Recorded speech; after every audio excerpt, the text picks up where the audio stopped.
Hello and welcome to everyone in VV education services Bhopal. आज हम इस क्लास में एमबीए 4th सेमेस्टर में एचआर स्पेशलाइजेशन का जो हमारा सब्जेक्ट है human resource planning and development, इस सब्जेक्ट की महापरीक्षा का वीडियो बनाने जा रहे हैं। और इसमें पाँचों यूनिट में, इस सब्जेक्ट में 5 यूनिट है। पाँचों यूनिट के जो भी इम्पॉर्टेंट टॉपिक है, तो हमने एग्ज़ाम के पॉइंट ऑफ व्यू से सभी इम्पॉर्टेंट टॉपिक्स का एक साथ यहाँ पर वीडियो बनाए हैं, जिसके थ्रू आपकी यहाँ पर एग्ज़ाम में हेल्प हो सके।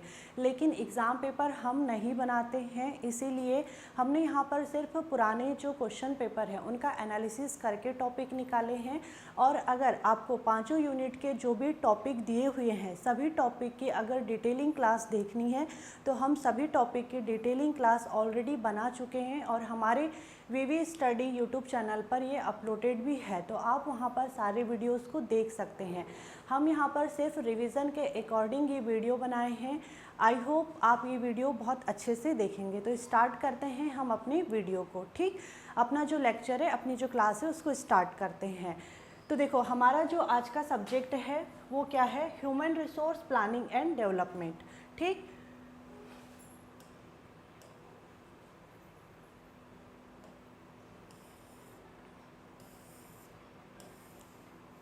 हम यहाँ पर जितने भी टॉपिक लिए हैं, सभी टॉपिक को उनकी जो भी डेफिनेशन है या जो भी मीनिंग है, इसके साथ में स्टार्ट करेंगे। उसके बाद में हम यहाँ पर जितने भी टॉपिक्स हमने लिए हैं, सारे टॉपिक को बाइलिंगुअल डिस्कस करेंगे, क्योंकि हिंदी और इंग्लिश दोनों मीडियम के स्टूडेंट यहाँ पर एमबीए कर रहे हैं, तो दोनों मीडियम में हमने वीडियो बनाए हैं। तो सबसे पहले हम यहाँ पर डेफिनेशन देखेंगे। और अगर आप लोग भी जैसे एग्ज़ाम में किसी भी क्वेश्चंस को करते हैं, तो सबसे पहले उस क्वेश्चन का जो भी आपका मेन पॉइंट है या जिस भी टॉपिक से आपका क्वेश्चन आया है, उस टॉपिक को आप समझो और उसकी सबसे पहले डेफिनेशन लिखो। उसके बाद में ही क्वेश्चन क्या पूछ रहा है उसकी डिटेलिंग करो। तो सबसे पहले हम यहाँ पर जो डेफिनेशन है या जो मीनिंग है, उसी से अपनी क्लास को स्टार्ट करते हैं। तो हमारा फर्स्ट टॉपिक क्या है? हमारा फर्स्ट टॉपिक है यहाँ पर आज का मेन पावर प्लानिंग, या इसी को कहा जाता है ह्यूमन रिसोर्स प्लानिंग। हिंदी में इसे कहा जाता है मानव संसाधन योजना। ठीक, मानव संसाधन योजना। सबसे पहले देखेंगे इसकी जो डेफिनेशन है। मेन पावर प्लानिंग या human resource planning is the process of estimating and ensuring that the organization has the right number of employee with the right skill at the right place and at the right time to achieve its goals। मतलब जो मानव संसाधन योजना है या main power planning है, ठीक, ये जो मेन पावर प्लानिंग है या ह्यूमन रिसोर्स प्लानिंग है, एचआर का मतलब ह्यूमन रिसोर्स है। अगर आपको एग्ज़ाम में मेन पावर प्लानिंग पूछे या ह्यूमन रिसोर्स प्लानिंग पूछे, तो आपको यही डेफिनेशन लिखनी है। तो मेन पावर प्लानिंग या ह्यूमन रिसोर्स प्लानिंग ऐसी प्रोसेस है जिसके थ्रू किसी भी ऑर्गेनाइजेशन में फ्यूचर में कितने एम्प्लॉय की आवश्यकता होगी, उनकी योग्यता मतलब जो स्किल्स है क्या होनी चाहिए, उन्हें कब और कहाँ नियुक्त करना, इसकी योजना बनाई जाती है। मतलब देखो, सिंपल सी चीज़ है कि कोई भी ऑर्गेनाइजेशन हो, कंपनी हो, तो उस ऑर्गेनाइजेशन में या कंपनी में अगर एम्प्लॉय नहीं रहेंगे तो क्या वहाँ पर जो ऑर्गेनाइजेशन का गोल है वो उसे अचीव कर पाएगा? क्या अचीव नहीं कर पाएगा, है ना। तो यहाँ पर देखो, जो ह्यूमन रिसोर्स है, जो मेन पावर है, उसका ऑर्गेनाइजेशन में होना बहुत ज़रूरी है। तभी तो ऑर्गेनाइजेशन में काम होंगे, और काम होंगे मतलब ऑर्गेनाइजेशन अपने गोल को अचीव कर पाएगा। मतलब देखो, ऑर्गेनाइजेशन में जो एम्प्लॉय है, कितने एम्प्लॉय की आवश्यकता है, मान लो कि एचआर डिपार्टमेंट में ही, या मान लो कि पूरे ऑर्गेनाइजेशन में यहाँ पर 100 एम्प्लॉय की ज़रूरत है। लेकिन यहाँ पर एम्प्लॉय कितने हैं? मान लो कि 50 एम्प्लॉय है या फिर 150 एम्प्लॉय है, या तो सरप्लस है या तो फिर नंबर ऑफ एम्प्लॉय जो है वो लेस है। तो एम्प्लॉय कम भी नहीं होना चाहिए, एम्प्लॉय ज़्यादा भी नहीं होना चाहिए। जितनी ज़रूरत है, जितनी एम्प्लॉय की नीड है, उतने ही एम्प्लॉय ऑर्गेनाइजेशन में होना चाहिए। और एम्प्लॉय ऑर्गेनाइजेशन में तो होना चाहिए, लेकिन उनके अंदर वो स्किल्स, वो नॉलेज भी तो होना चाहिए कि वो ऑर्गेनाइजेशन में अपना परफॉर्मेंस दे सके, ऑर्गेनाइजेशन में वर्क कर सके। ठीक, अब यहाँ पर देखो जो एम्प्लॉय है उसकी आवश्यकता पूरी हो सके, मतलब कितने एम्प्लॉय चाहिए ऑर्गेनाइजेशन में, उनके अंदर क्या स्किल्स होनी चाहिए। अब ये सारी चीज़ें तो है, मान लो कि एम्प्लॉय भी बराबर हैं, ठीक है, नंबर ऑफ़ एम्प्लॉय भी बराबर है ऑर्गेनाइजेशन में, उनके अंदर स्किल एबिलिटी भी जो चाहिए वो स्किल एबिलिटी भी है, लेकिन उन्हें कहाँ ऑर्गेनाइजेशन में कौन सा वर्क कराना है, ऑर्गेनाइजेशन में कब लेकर के आना है, अगर ये सारी चीज़ें पता नहीं रहेगी तो क्या ऑर्गेनाइजेशन प्रॉपर तरीके से चल पाएगा, क्या नहीं चल पाएगा। इसीलिए ऑर्गेनाइजेशन में ह्यूमन रिसोर्स प्लानिंग की जाती है। मतलब जो एम्प्लॉय है, एम्प्लॉय मतलब ऑर्गेनाइजेशन में कितने एम्प्लॉय की ज़रूरत है, उनके अंदर क्या स्किल एबिलिटी होनी चाहिए, उन्हें कब ऑर्गेनाइजेशन में लेकर के आना है, उन्हें कहाँ रखना है ऑर्गेनाइजेशन, मतलब क्या वर्क देना है ऑर्गेनाइजेशन में, इन सारी चीज़ों की प्लानिंग की जाती है। तो उसी को कहा जाता है ह्यूमन रिसोर्स प्लानिंग। ठीक, देखो आगे देखते हैं। फ्यूचर में एम्प्लॉय की आवश्यकता का अनुमान लगाकर उसकी योजना बनाना ही मेन पावर प्लानिंग है। जैसे अगर एक हम नॉर्मल एग्जांपल देखें अपनी डेली लाइफ का ही, तो जैसे अपने यहाँ पर मान लो कि कोई मैरिज फंक्शन होने वाला है, कोई शादी का फंक्शन होने वाला है, तो हम यहाँ पर पहले ही एक अनुमान लगाते हैं कि अपने यहाँ पर कितने गेस्ट आने वाले हैं, उस हिसाब से हम फिर यहाँ पर पूरा उसका अरेंजमेंट करवाते हैं। ठीक, तो यहाँ पर ऑर्गेनाइजेशन में भी सेम वही चीज़ होती है कि ऑर्गेनाइजेशन में यहाँ पर कितने एम्प्लॉय की ज़रूरत है, कितने एम्प्लॉय को मतलब क्या स्किल्स उनके अंदर होनी चाहिए, सारी चीज़ों को चेक किया जाता है, मतलब सारी चीज़ों की प्लानिंग की जाती है।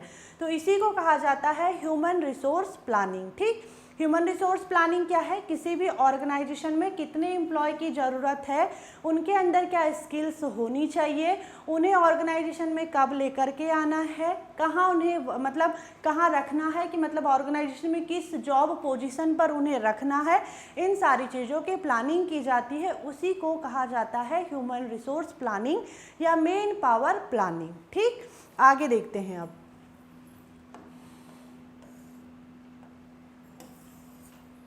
इसका एग्जाम्पल देखते हैं, एग्जाम्पल के बाद हम जो इसके इम्पोर्टेंस हैं उसके बारे में भी डिस्कस करेंगे। A company plans to hire 20 employees because it expect more work next year. एक कंपनी अगले वर्ष, मतलब अभी कौन सा ईयर चल रहा है, 2026 चल रहा है, मान लो कि 2027 में यहाँ पर जो कंपनी है, कंपनी यहाँ पर अपना जो काम है उसको बढ़ाना चाहती है। ठीक, काम को बढ़ाना चाह रही है, मतलब वर्कर्स भी तो ज़्यादा चाहिए, एम्प्लॉय भी तो ज़्यादा चाहिए, है ना। तो यहाँ पर वही चीज़ बोला जा रहा है कि एक कंपनी अगले वर्ष काम बढ़ने की उम्मीद में 20 नए एम्प्लॉय की भर्ती की योजना बनाती है, रिक्रूटमेंट प्लानिंग करती है। अब नए एम्प्लॉय को लेकर के आना है तो भाई रोड से चलते आदमी को उठा के तो नहीं लेकर के आ सकते, रिक्रूटमेंट प्लानिंग करना पड़ेगा पूरा, उसके बाद में ट्रेनिंग होगी, उसके बाद में ही अपने यहाँ ऑर्गेनाइजेशन में उसको रखा जाएगा। तो यहाँ पर क्या हो रहा है, रिक्रूटमेंट प्लानिंग हो रही है, मतलब ऑर्गेनाइजेशन में यही तो देखा जा रहा है कि आने वाले टाइम पर एम्प्लॉय की ज़रूरत पड़ेगी, और ये सारी चीज़ें किस कारण से पॉसिबल हो पा रही है, ह्यूमन रिसोर्स प्लानिंग के कारण पॉसिबल हो पा रही है। अगर ऑर्गेनाइजेशन में ह्यूमन रिसोर्स प्लानिंग नहीं होगी तो ऑर्गेनाइजेशन को ये पता भी नहीं चलेगा कि अभी प्रेजेंट में उसके पास में कितने एम्प्लॉय है और फ्यूचर में उसको कितने एम्प्लॉय की ज़रूरत पड़ेगी, ये सारी चीज़ें तो उसे पता नहीं चल पाएगी।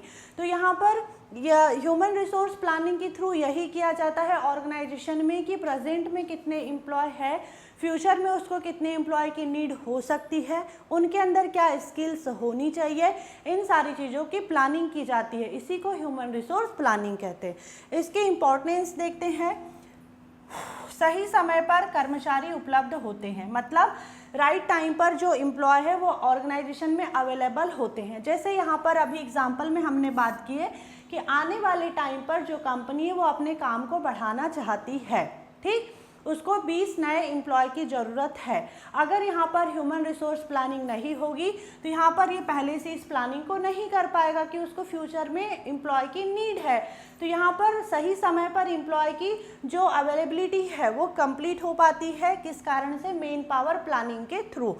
भर्ती लागत मतलब वही कि रिक्रूटमेंट कॉस्ट रिड्यूस होता है, ठीक, एम्प्लॉय की कमी और अधिकता से बचाव होता है, मतलब लेस नंबर ऑफ जो नंबर ऑफ एम्प्लॉय जो लेस है और सरप्लस है, यहाँ पर इससे भी बचाव होता है। मतलब ना ही एम्प्लॉय कम होते हैं ना ही ज़्यादा होते हैं, मतलब एम्प्लॉय की संख्या भी कम नहीं होती और सरप्लस भी नहीं होता है एम्प्लॉय का। जितनी नीड होती है एम्प्लॉय की उतने ही ऑर्गेनाइजेशन में लेकर के आए जाते हैं। ठीक, ऑर्गेनाइजेशन की कार्यक्षमता बढ़ती है, मतलब ऑर्गेनाइजेशन में जितने एम्प्लॉय की ज़रूरत है अगर उतने ही एम्प्लॉय ऑर्गेनाइजेशन में रहे तो ऑब्वियसली यहाँ पर जो ऑर्गेनाइजेशन है उसकी कार्य क्षमता मतलब वर्क कैपेसिटी बढ़ेगी। फ्यूचर की प्लानिंग को सक्सेस बनाने में हेल्प करता है। जैसे यहाँ पर देखें कि फ्यूचर में इसकी कंपनी की प्लानिंग है कि भाई फ्यूचर में मुझे यहाँ पर आने वाले समय में अपने काम को बढ़ाना है, तो काम को बढ़ाना है तो यहाँ पर क्या हो रहा है, फ्यूचर की प्लानिंग है और यहाँ पर एम्प्लॉय को पहले से ही एम्प्लॉय के लिए पहले से ही रिक्रूटमेंट प्लानिंग कर दी जाएगी। तो यहाँ पर क्या हो रहा है, फ्यूचर में जो यहाँ पर इसकी प्लानिंग है ऑर्गेनाइजेशन में वो यहाँ पर सक्सेस हो पाती है। तो ये सारे क्या है इसकी इम्पोर्टेंस है कि यहाँ पर सही समय पर एम्प्लॉय अवेलेबल होते हैं, रिक्रूटमेंट कॉस्ट रिड्यूस होता है, एम्प्लॉय जो है वो लेस भी नहीं होते हैं और इनका सरप्लस भी नहीं होता है, ऑर्गेनाइजेशन की वर्क कैपेसिटी इंक्रीज होती है और यहाँ पर फ्यूचर में जो मतलब कहना चाहिए कि फ्यूचर की जो भी प्लानिंग होती है उनको सक्सेस करने में ये हेल्प भी करता है। तो ये ह्यूमन रिसोर्स प्लानिंग के इम्पोर्टेंस है। अब आप एग्ज़ाम में इसको हिंदी में लिखो या इंग्लिश में लिखो, लेकिन इसके बाद में इसको 1 बाय 1 करके फिर एक एक दो लाइन में इसको डिस्कस भी करना, तो इसमें आपको क्या होगा, ज़्यादा अच्छे से नंबर भी मिलते हैं। ठीक,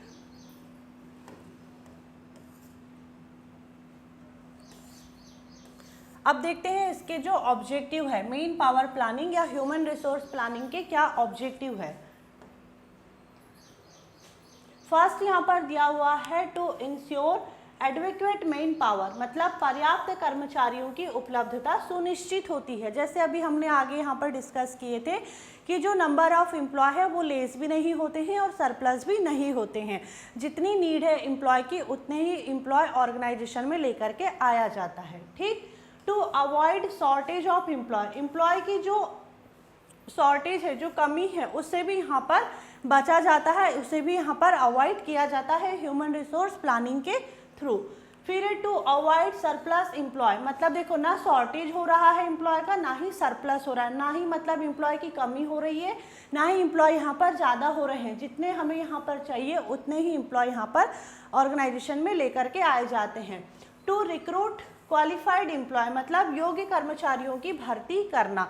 जो यहाँ पर क्वालिफाइड एम्प्लॉय है या जिसके अंदर स्किल एबिलिटी है, नॉलेज है, ऐसे ही एम्प्लॉय को ऑर्गेनाइजेशन में लेकर के आया जाता है। ठीक, टू इम्प्रूव प्रोडक्टिविटी, मतलब ऑर्गेनाइजेशन की जो प्रोडक्टिविटी है वो इंक्रीज होती है। To support organisational goal, organisation के गोल को प्राप्त करने में ये हेल्प भी करता है।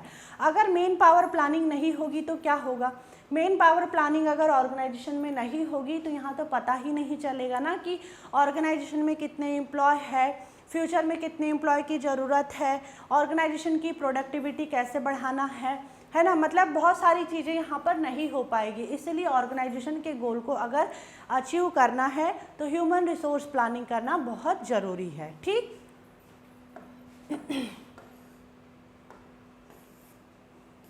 अब देखते हैं इसके फीचर्स। देखो, अब जो मेन पावर प्लानिंग है, फीचर्स बोलने से जो इसकी विशेषताएं हैं, ठीक है, जो इसकी विशेषताएं, जैसे फ्यूचर ओरिएंटेड होता है, यहाँ पर इसकी कंटिन्यू प्रोसेस होती है, right person for right job और गोल ओरिएंटेड होता है। ये सारे इसके क्या है, फीचर्स हैं, जैसे अभी हमने यहाँ पर लिखा है और सारे पॉइंट को 1 बाय 1 हम डिस्कस करेंगे। ठीक है, तो देखते हैं फर्स्ट इसका जो फीचर्स है, future oriented, focused on future workforce need. देखो, मतलब यहाँ पर जो भविष्य की कर्मचारी आवश्यकताओं पर ध्यान देता है, मतलब इसका जो फोकस है, किसका, मेन पावर प्लानिंग का जो फोकस है वो फ्यूचर वर्कफोर्स नीड, मतलब फ्यूचर में कितनी वर्कफोर्स की आवश्यकता होगी इस पर यहाँ पर फोकस करता है। ठीक है, फिर कंटिन्यूअस प्रोसेस है, मतलब ये जो मेन पावर प्लानिंग है ये ऑर्गेनाइजेशन में कंटिन्यू चलते रहती है, जैसे मान लो कि मतलब कंटिन्यू प्रोसेस है, मतलब हमेशा चलते रहेगी,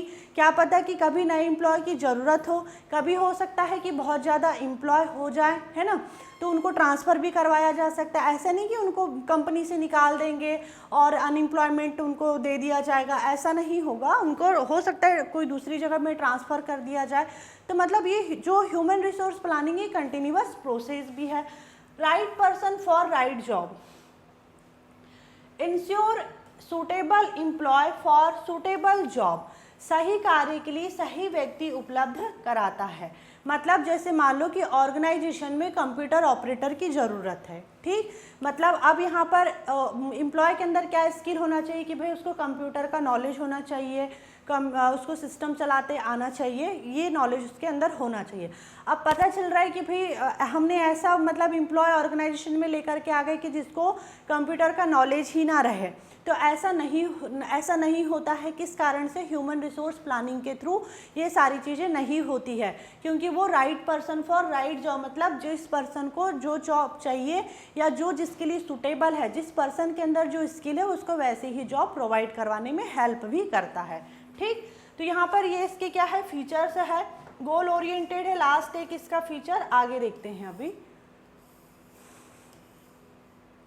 गोल ओरिएंटेड देखो, हेल्प्स अचीव ऑर्गेनाइजेशनल ऑब्जेक्टिव, मतलब ऑर्गेनाइजेशन के जो गोल है, लक्ष्य है, उनको पूरा करने में सहायता करता है। जब देखो इतनी सारी इसमें यहाँ पर कहना चाहिए कि इतनी सारी इसमें चीज़ें दी हुई है, इतना सारा ये वर्क कर रहा है ह्यूमन रिसोर्स प्लानिंग कि मतलब एडवोकेट एम्प्लॉय को इंश्योर कर रहा है, मतलब पर्याप्त कर्मचारियों को श्योर कर रहा है ऑर्गेनाइजेशन में, ना ही एम्प्लॉय की शॉर्टेज होने देता है, ना ही सरप्लस होने देता है, जिस जॉब को जैसी मतलब जिस पर्सन के अंदर जो स्किल है उसको वैसे ही जॉब दे रहा है, फ्यूचर ओरिएंटेड है, ये गोल ओरिएंटेड है। तो अब यहाँ पर देखो मतलब इतनी सारी चीज़ें जब है इसके अंदर तो ऑब्वियसली गोल ओरिएंटेड होगा ही, मतलब ऑर्गेनाइजेशन जो है वो इजीली अपने गोल को अचीव कर सकता है। अब देख लेते हैं इसका conclusion. Man power planning is the process of ensuring that the organisation has the right people in the right number at the right place and at the right time. मतलब मेन पावर प्लानिंग एक ऐसी process है जो ये sure करती है, सुनिश्चित करती है कि ऑर्गेनाइजेशन के पास सही समय पर, सही स्थान पर, सही संख्या में और सही योग्यता वाले कर्मचारी उपलब्ध हो। इसी को मेन पावर प्लानिंग कहा जाता है, ठीक। तो हमारा फर्स्ट टॉपिक यहीं पर एंड होता है। फर्स्ट टॉपिक आई होप आपको क्लियर हुआ होगा, और अगर किसी भी स्टूडेंट को डाउट हो तो आप कमेंट में पूछ सकते हो, या फर्स्ट जो हमारी स्लाइड थी उसमें नंबर दिया हुआ है, आप कांटेक्ट भी कर सकते हो, ठीक। अब देखते हैं टॉपिक सेकंड। टॉपिक सेकंड क्या है हमारा? Work force flow mapping. Work force flow mapping देखते हैं इसकी definition. Work force flow mapping is a technique used to track and analyse the movement of employees within an organization such as recruitment, promotion, transfer, retirement, resignation and exit।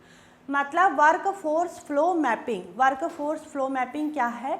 Work force flow mapping एक ऐसी technique है, ये process नहीं है, एक technique है जिसके through organisation में, वर्क फोर्स फ्लो मैपिंग एक टेक्निक है जिसके थ्रू एक ऑर्गेनाइजेशन में एम्प्लॉय की जो भर्ती है, मतलब जो रिक्रूटमेंट है, जो पदोन्नति है, मतलब प्रमोशन है, ट्रांसफ़र है, सेवानिवृत्ति है, नौकरी छोड़ने की जो प्रक्रिया है, उसको समझा और रिकॉर्ड किया जाता है। मतलब ज़रूरी नहीं है ना कि ऑर्गेनाइजेशन में स्टार्टिंग में जैसे मान लो कि अभी जो एम्प्लॉय है वो हमेशा लाइफ टाइम चलते रहे, हो सकता है कि कोई एम्प्लॉय और ऑर्गेनाइजेशन छोड़ करके जा सकता है, किसी का प्रमोशन हो सकता है, कोई नया एम्प्लॉय आ सकता है, किसी का ट्रांसफ़र हो सकता है, कोई रेजिग्नेशन दे सकता है, बहुत सारी चीज़ें ऑर्गेनाइजेशन में चलते रहती है। तो इन सारी चीज़ों का जो रिकॉर्ड रखा जाता है या इन सारी चीज़ों को जो समझा जाता है उसी को कहा जाता है वर्क फोर्स फ्लो मैपिंग। अगर मैं एक नॉर्मल एग्जाम्पल दूँ जैसे हमने ये सभी ने देखा है कि अगर हम गांव में पंचायत में चले जाए या आंगनबाड़ी में चले जाए तो वहाँ पर दीवालों पर पूरा एक मैप बना रहता है कि किस पंचवर्षीय योजना में किसने मतलब कौन सरपंच था, कौन उप सरपंच था, कौन पंच था, किसने कब तक अपनी कहना चाहिए सर्विसेज दी है, किसने कब तक काम किया है, सारी चीज़ें उसमें लिखी हुई होती है। तो ये भी क्या है, एक फ्लो मैप ही तो है ना। तो वैसे ही ऑर्गेनाइजेशन में भी होता है कि कौन सा एम्प्लॉय कब आ रहा है, कब जा रहा है, कब इसका प्रमोशन हो रहा है, सारी चीज़ों के रिकॉर्ड को समझा जाता है, उसी को सारी चीज़ों को समझा जाता है और उसका रिकॉर्ड रखा जाता है। तो उसी को कहा जाता है वर्क फोर्स फ्लो मैप। ठीक है, मतलब यहाँ पर वर्क फोर्स कौन है भाई, जो ऑर्गेनाइजेशन में ह्यूमन रिसोर्स है वही तो वर्क फोर्स है। तो वर्क फोर्स फ्लो मैप मतलब यहाँ पर जो ऑर्गेनाइजेशन का ह्यूमन रिसोर्स है या जो वर्क फोर्स है वो कब यहाँ पर रिक्रूट में मतलब ऑर्गेनाइजेशन में कब रिक्रूटमेंट हो रहा है, उसका कब प्रमोशन हो रहा है, कब ट्रांसफ़र हो रहा है, कब रेजिग्नेशन दे रहा है, कब एग्जिट हो रहा है, इन सारी चीज़ों को समझ करके रिकॉर्ड किया जाता है, उसी को कहा जाता है वर्क फोर्स फ्लो मैप। ठीक, बहुत इजी टॉपिक है और बहुत इजी वे में हम समझाने की कोशिश भी कर रहे हैं। देखते हैं नीचे, ऑर्गेनाइजेशन में एम्प्लॉय की आवाजाही मतलब वही जो मूवमेंट हो रहा है, मूवमेंट क्या, वही कि रिक्रूटमेंट होना, प्रमोशन होना, ट्रांसफ़र होना, रेजिग्नेशन होना, एग्जिट होना, ये सब ऑर्गेनाइजेशन में एम्प्लॉय के मूवमेंट ही तो है। तो ऑर्गेनाइजेशन में एम्प्लॉय के जो मूवमेंट है उनको दर्शाने वाली जो प्रक्रिया होती है उसी को वर्कफोर्स फ्लो मैप कहा जाता है। ठीक, वर्कफोर्स फ्लो मैप क्या है, आई होप आपको ये समझ आया होगा। अब देख लेते हैं इसका एग्जाम्पल।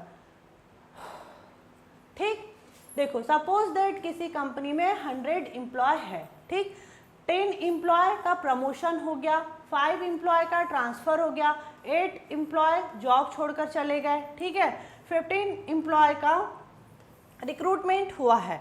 अब इन सभी एम्प्लॉय की जो ये मूवमेंट है इसको एक फ्लो मैप में दिखाया जाता है।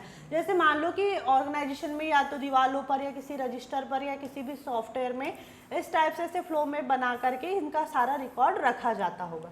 तो इसी को कहा जाता है, ये जो आपको चार्ट दिख रहा है ना जिसमें सारे एम्प्लॉय की डिटेलिंग रहेगी, इसी को वर्कफोर्स फ्लो मैपिंग कहा जाता है।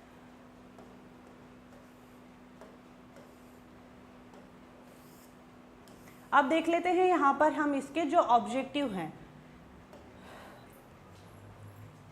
देखो ऑब्जेक्टिव देखते हैं, इसका जो फर्स्ट ऑब्जेक्टिव है टू ट्रैक एम्प्लॉय मूवमेंट, मतलब जो एम्प्लॉय है उनकी आवाजाही को ट्रैक करता है। ठीक, टू आइडेंटिफाई वैकेंसीज, वैकेंसीज मतलब जो रिक्त पदों की ये पहचान करता है। ऑर्गेनाइजेशन में कई लोग अगर ऑर्गेनाइजेशन को छोड़ करके जा रहे हैं तो भाई उनका जॉब पोजीशन खाली भी तो होता होगा, वैकेंसीज भी तो रहती होगी, उसके लिए रिक्रूटमेंट करना पड़ता होगा। कई बार प्रमोशन की वजह से पोस्ट खाली हो जाती है तो उसके लिए यहाँ पर रिक्रूटमेंट करना पड़ता होगा, या जो भी प्रोसेस ऑर्गेनाइजेशन में सुटेबल लगे वो सारी प्रोसेस होती है। ठीक, तो वैकेंसीज को ये भी आइडेंटिफाई करने में हेल्प करता है। To forecast man power need, मतलब भविष्य की कर्मचारी आवश्यकता का अनुमान लगाने में भी हेल्प करता है। To support HR planning, human resource planning, मतलब ह्यूमन रिसोर्स प्लानिंग में भी हेल्प करता है। ठीक, टू एनालाइज एम्प्लॉय टर्नओवर, मतलब कर्मचारी छोड़ने की दर का भी विश्लेषण करता है। मतलब वर्क फोर्स फ्लो मैपिंग में सारी चीज़ें दी रहती है, जो भी एम्प्लॉय के मूवमेंट होते हैं, मतलब अगर कोई मतलब एम्प्लॉय का जो कोई भी मूवमेंट हुआ है उसको ट्रैक करने का भी काम करता है। कोई वैकेंसीज खाली है उसको भी बताता है, फ्यूचर में कितनी मेन पावर की नीड होगी वो भी बताता है, ह्यूमन रिसोर्स प्लानिंग को भी सपोर्ट करता है और एम्प्लॉय के टर्नओवर को भी एनालाइज करने में हेल्प करता है। ये सब क्या है, इसके उद्देश्य हैं। ठीक,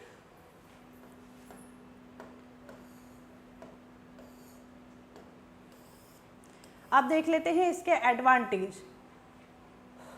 देखो जो इसके एडवांटेज दिए हुए हैं, एम्प्लॉय मूवमेंट को समझने में मदद मिलती है। ठीक है, एम्प्लॉय के मूवमेंट को समझने में मदद मिलती है कि भाई कितने एम्प्लॉय ने क्या मूवमेंट किया है, कितने एम्प्लॉय का रिक्रूटमेंट हुआ है, कितने एम्प्लॉय का प्रमोशन हुआ है, कितने एम्प्लॉय का ट्रांसफ़र हुआ है, कितने एम्प्लॉय ने रेजिग्नेशन दिया है, कितने एम्प्लॉय ने एग्जिट किया है, सारी चीज़ों को समझने में हेल्प मिलती है। मतलब एम्प्लॉय के जो मूवमेंट है उसको समझने में यहाँ पर हेल्प हो रही है। वरना यही बोलते अरे 10-12 एम्प्लॉय ने प्रमोशन लिया होगा, 10-12 का रिक्रूटमेंट हुआ होगा, 8-10 ने ट्रांसफ़र लिया होगा, 1-2 ने एग्जिट किया होगा।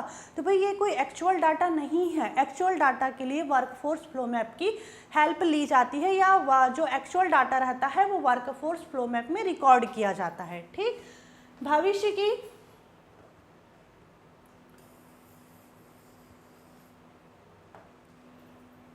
की भर्ती योजना मतलब वही है कि जो मतलब फ्यूचर में मेन पावर नीड रहती है उसकी प्लानिंग बनाना। जो भी यहाँ पर पदोन्नति मतलब प्रमोशन है, ट्रांसफ़र की इंफॉर्मेशन मिलती है, जो भी कर्मचारी है कमी या उनकी अधिकता मतलब वही लेस और सरप्लस का पता चल पाता है, ह्यूमन रिसोर्स ज़्यादा इफेक्टिव बन पाता है। ठीक है, फिर आगे देखते हैं। देखो सारी चीज़ें एक दूसरे से मिलती जुलती है। अगर आप इम्पोर्टेंस पढ़ेंगे, ऑब्जेक्टिव पढ़ेंगे, एडवांटेज पढ़ेंगे तो सारी चीज़ें मिलती जुलती है। इसीलिए जो टॉपिक है उसका कॉन्सेप्ट क्लियर होना चाहिए, फिर आप उसके बाद में उससे रिलेट करके सारी चीज़ों को अपने आप लिख भी सकते हो। ठीक है, आगे देखो कंक्लूजन इसका।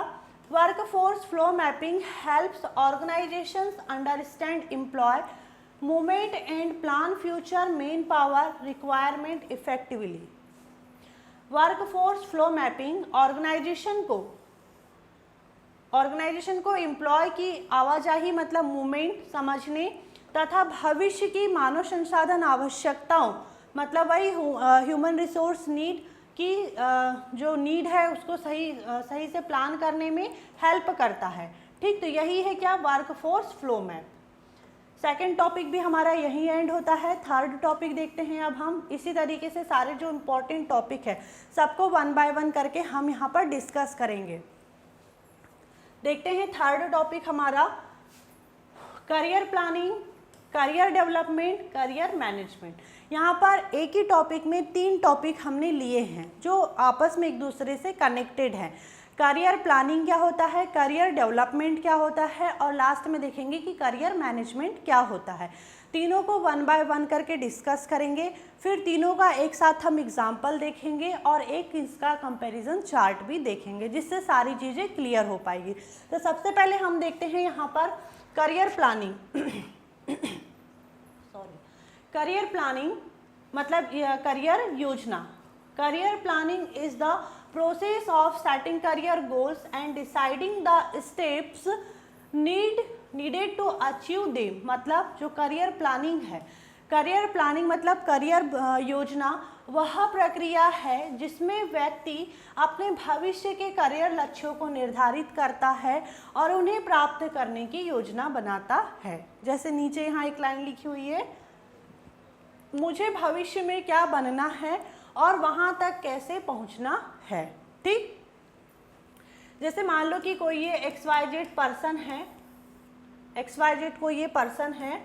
अब इस पर्सन ने यहाँ पर सोचा कि भाई मुझे MBBS डॉक्टर बनना है। ठीक, MBBS डॉक्टर बनना है करके यहाँ पर ये सोच रहा है। MBBS डॉक्टर बनना है करके सोच रहा है। तो भाई इसको जो यहाँ पर 11th स्टैंडर्ड और 12th स्टैंडर्ड रहता है, 11th और 12th मतलब यहाँ पर 11th में जैसे सब्जेक्ट सिलेक्ट करने पड़ते हैं तब यहाँ पर इसको बायोलॉजी से पढ़ना पड़ेगा। फिर आगे 12th पास आउट करके इसको MBBS कॉलेज में एडमिशन लेना पड़ेगा, तब जाकर के फिर ये क्या बन पाएगा, MBBS डॉक्टर बन पाएगा। लेकिन इसने अभी क्या किया, इसने अभी यहाँ पर अपने करियर की प्लानिंग किया है कि भाई मुझे आगे चल करके MBBS डॉक्टर बनना है। तो यहाँ पर इसने सिर्फ ये भविष्य में क्या बनना है और वहाँ तक कैसे पहुँचना है, इसको कहा जाता है करियर प्लानिंग। मतलब किसी ने सोचा कि मुझे MBBS डॉक्टर बनना है, तो इसके ये तो उसने सोच लिया भविष्य में उसको क्या बनना है और वहाँ तक कैसे पहुँचना है। तो भाई 11th और 12th में यहाँ पर इसका बायोटेक्नोलॉजी सब्जेक्ट होना चाहिए। उसके बाद में MBBS कॉलेज में एडमिशन लेगा, पूरे कोर्स को कंप्लीट करेगा, डिग्री मिलेगी, उसके बाद में फिर यहाँ पर वो डॉक्टर बन सकता है। पहले यहाँ पर सिर्फ उसने प्लानिंग किया है कि मुझे MBBS डॉक्टर बनना है। ठीक, ये हो गया करियर प्लानिंग। हर कोई अपने करियर की प्लानिंग करता है। जैसे कोई बोलता है मुझे डॉक्टर बनना है, कोई इंजीनियर बनना है, कोई टीचर बनना है, कोई पायलट बनना है, बहुत सारी सबके अपने अपने करियर के गोल रहते हैं और वो उसी हिसाब से फिर मतलब किसी को अगर इंजीनियर बनना है तो भाई वो यहाँ पर मैथ्स लेगा, ठीक है, मैथ्स लेगा, साइंस सब्जेक्ट जो भी उसका रहेगा वो लेगा, उसके बाद में फिर यहाँ पर आगे चल कर के वो बीटेक वगैरह करेगा, तब जा कर के वो इंजीनियर बन सकता है, ठीक। वैसे ही यहाँ पर हमने एक सिर्फ एग्जाम्पल लिए हैं कि करियर प्लानिंग क्या होती है। करियर प्लानिंग में सिर्फ ये प्लान किया जाता है कि मुझे क्या बनना है और वहाँ तक कैसे पहुँचना है, ठीक। आगे देखते हैं अब यहाँ पर कि करियर डेवलपमेंट क्या होता है, ठीक। देखो करियर डेवलपमेंट क्या है। Career development is the process of improving knowledge, skills, abilities and experience to achieve career goal. Career development वह प्रोसेस है जिसमें व्यक्ति अपने ज्ञान, कौशल और अनुभव को बढ़ाकर अपने करियर में प्रगति करता है। मतलब करियर प्लानिंग में क्या हो रहा था, जैसे अभी हमने यहाँ पर देखी कि एक XYZ एक पर्सन था, ठीक, जिसने यहाँ पर पहले अपने करियर की सिर्फ प्लानिंग की थी कि भाई उसको MBBS डॉक्टर बनना है, ठीक। 11th और 12th उसका स्टैंडर्ड जो रहेगा उसमें उसका बायो सब्जेक्ट रहना चाहिए, फिर आगे उसको MBBS कॉलेज में एडमिशन लेना है। यहाँ पर ये उसकी सिर्फ एक प्लानिंग थी, उसने सिर्फ सोचा था कि मुझे आगे यहाँ पर MBBS डॉक्टर बनना है। लेकिन अब यहाँ पर मान लो कि उसने सोच तो लिया, प्लानिंग तो कर लिया कि भाई प्लानिंग तो हर कोई कर लेता है, लेकिन उसको अचीव करना बहुत टफ काम है, बहुत मेहनत वाला काम है, हार्ड वर्क करना पड़ता है। अब यहाँ पर इसने प्लानिंग कर लिया, लेकिन डेवलपमेंट भी तो करना पड़ेगा। डॉक्टर बनने के लिए उसको उस लायक का नॉलेज होना चाहिए, उसके अंदर वो स्किल्स होनी चाहिए, एबिलिटी होना चाहिए, एक्सपीरियंस होना चाहिए। तो अब यहाँ पर बात किस चीज़ की हो रही है, करियर डेवलपमेंट की बात हो रही है। मतलब यहाँ पर पहले प्लानिंग में क्या हुआ, ध्यान से समझना, ठीक है। पहले प्लानिंग में क्या, उसने सिर्फ यहाँ पर सोचा था, ये एक सिर्फ सोच थी, ठीक है। अब डेवलपमेंट में क्या होगा, डेवलपमेंट में अब यहाँ पर जो उसका 11th एंड 12th स्टैंडर्ड है, देन उसके बाद में जो उसका MBBS कॉलेज की जो स्टडी होगी, इन सारी चीज़ों में उसका जो नॉलेज है, जो जैसे यहाँ पर बोला जा रहा है कि जो नॉलेज है, स्किल्स है, एबिलिटी है, जो भी एक्सपीरियंस है, उनको इम्प्रूव करना पड़ेगा। भाई यहाँ पर मान लो कि उसको अगर उसने 11th और 12th में यहाँ पर बायो सब्जेक्ट ले लिया, लेकिन उसी में फेल हो गया, तो वो तो वहीं मतलब समझ लो कि वहीं पर वो कैसे आगे बढ़ पाएगा फिर, है ना। तो भाई उसको 11th और 12th में भी कोई हंसी मजाक जैसे पढ़ाई नहीं करनी है, अच्छे परसेंटेज के साथ में, अच्छे नंबरों के साथ में पास होना है, और सिर्फ पास नहीं होना है, अच्छा नॉलेज और स्किल्स भी उसके अंदर आनी चाहिए, तभी तो उसको MBBS कॉलेज में भी एडमिशन मिलेगा। उसके बाद में जब वो MBBS कोर्स अपना करे, तब यहाँ पर भी उसको उस पढ़ाई को, जो MBBS कोर्स है, उसको अच्छे से करने को होना, ताकि जो उसका स्टूडेंट का जो भी स्किल है, नॉलेज है, एबिलिटी है, वो सब कुछ यहाँ पर इम्प्रूव हो। मतलब करियर के डेवलपमेंट की बात करें, स्किल नॉलेज के डेवलपमेंट मतलब करियर का डेवलपमेंट। अगर आप सोचो कि किसी का दिमाग LKG UKG की बच्चे जैसे ही है, तो भाई उसको कोई करियर में उसका कोई डेवलपमेंट हो सकता है कि नहीं हो सकता है। अगर करियर में डेवलपमेंट चाहिए तो आपको अपनी नॉलेज और स्किल एबिलिटीज़ में भी यहाँ पर डेवलपमेंट करना पड़ेगा, तभी करियर का डेवलपमेंट होगा। सिर्फ प्लानिंग कर लेने से कुछ नहीं होने वाला है। प्लानिंग कर लिए, वहाँ तक कैसे पहुँचना है आपने ये भी सोच लिया, लेकिन उस रास्ते पर जब भी आप उस रास्ते पर चलेंगे तो आपके अंदर जो स्किल एबिलिटी है उसमें इम्प्रूवमेंट भी लाना पड़ेगा। तो करियर डेवलपमेंट यही है, ठीक। जैसे यहाँ पर बोला गया है कि अपने लक्ष्य तक पहुँचने के लिए खुद को बेहतर बनाना, मतलब 11th और 12th में, और जो उसके बाद में कॉलेज का टाइम रहेगा, MBBS का जब भी वो स्टूडेंट कोर्स करेगा, उस टाइम पर वो अपने आप को बेटर से बेटर बनाने की कोशिश करेगा। मतलब करियर की प्लानिंग कर लिया, फिर यहाँ पर करियर के डेवलपमेंट की बारी आती है। मतलब जो यहाँ पर नॉलेज है, स्किल एबिलिटी है, उसको डेवलपमेंट भी करना पड़ेगा। तो करियर प्लानिंग क्या हो गया और करियर डेवलपमेंट क्या हो गया, ये हमने यहाँ पर देख लिया। अब आगे देखते हैं इसमें हम करियर मैनेजमेंट।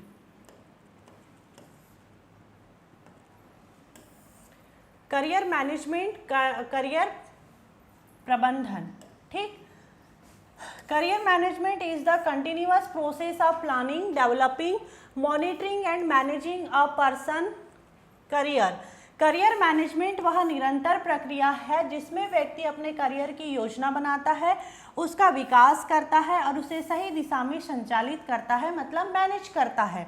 पूरे करियर को सही दिशा में चलाना और नियंत्रित करना। जैसे अभी हमने देखे XYZ एक स्टूडेंट था, ठीक है।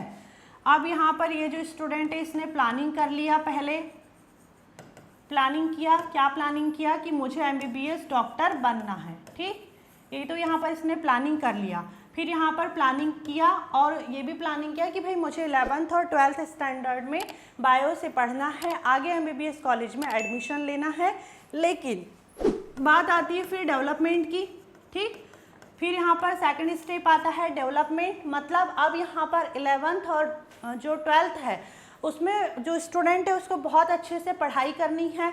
उसके बाद में जो उसका कॉलेज टाइम रहेगा उसमें भी उसको यहाँ पर मस्ती मजाक नहीं करना है, बहुत अच्छे से अपने कोर्स को कंप्लीट करना है। मतलब जो स्टूडेंट का नॉलेज है, स्किल एबिलिटी है, उसको बहुत अच्छे से इम्प्रूव करना है, ठीक। ये बात हो गई प्लानिंग की और डेवलपिंग की। अब हम बात करते हैं मैनेजमेंट की, ठीक।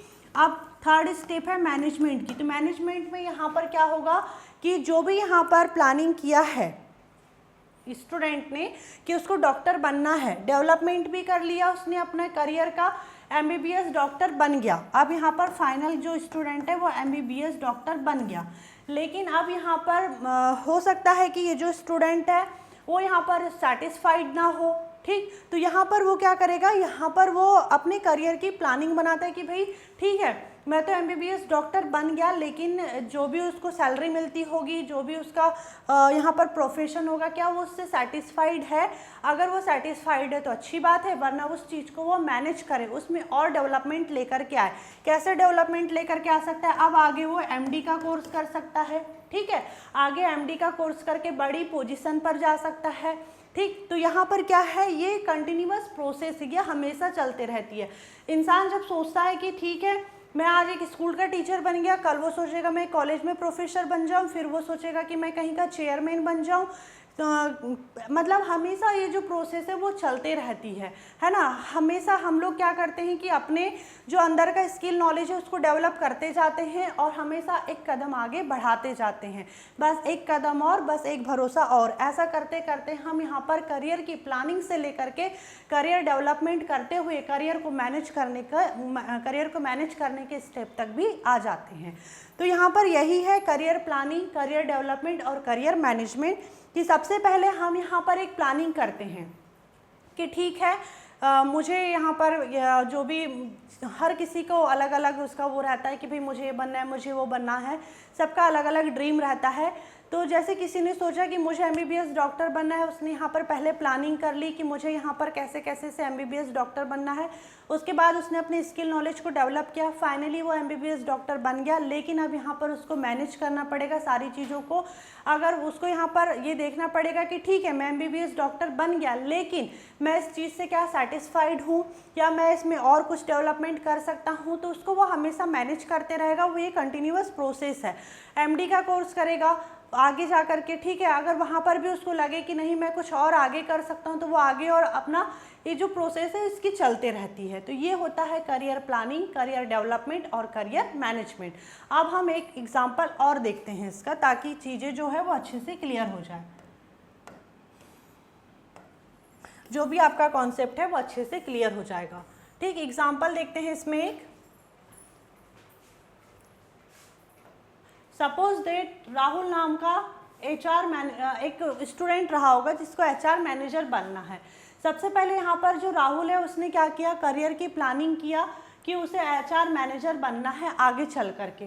तो भाई इसके लिए उसको MBA करना होगा। Career development second step, Rahul MBA करता है, ठीक है। MBA करता है, उसके बाद ट्रेनिंग भी लेता है और HR स्किल्स भी सीखता है। मतलब यहाँ पर क्या किया राहुल ने, प्लानिंग कर लिया, उसके बाद उस रास्ते पर चला। फाइनली जब यहाँ पर कहना चाहिए HR मैनेजर बना, तो उसको यहाँ पर जो ट्रेनिंग मिली, जो उसका स्किल एबिलिटी नॉलेज है उसमें इम्प्रूवमेंट लेकर के आया गया, HR स्किल्स उसके अंदर आ गई। अब करियर का मैनेजमेंट करते हैं। राहुल क्या करता है, अब लगातार अपने करियर की प्रगति को मॉनिटर करता है, नए स्किल्स सीखता है और प्रमोशंस प्राप्त करते रहता है। मतलब हमेशा अब एचआर मैनेजर बन गया, उसको आगे चल करके कोई और बड़ी पोस्ट चाहिए होगी तो उसके लिए वो स्किल्स सीखते जाएगा, प्रमोशन लेते जाएगा। तो ये हमेशा जो प्रोसेस है ये चलते रहती है, मतलब अपने करियर को मैनेज करने का काम करते हैं। ठीक, तो प्लानिंग क्या है, डेवलपमेंट क्या है और मैनेजमेंट क्या है, तीनों चीज़ों को हमने अच्छे से समझ लिए। आगे देखते हैं इसमें अब हम एक इसका comparison chart.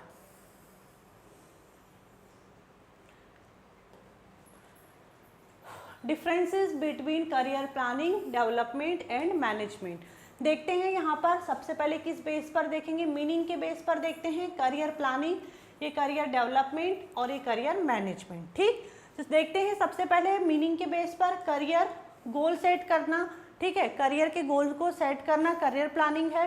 Career development skills और नॉलेज को बढ़ाना है। करियर मैनेजमेंट क्या है, पूरे करियर को मैनेज करना। ठीक, फोकस किस पर रहता है, करियर प्लानिंग का जो फोकस है वो फ्यूचर के गोल पे रहता है।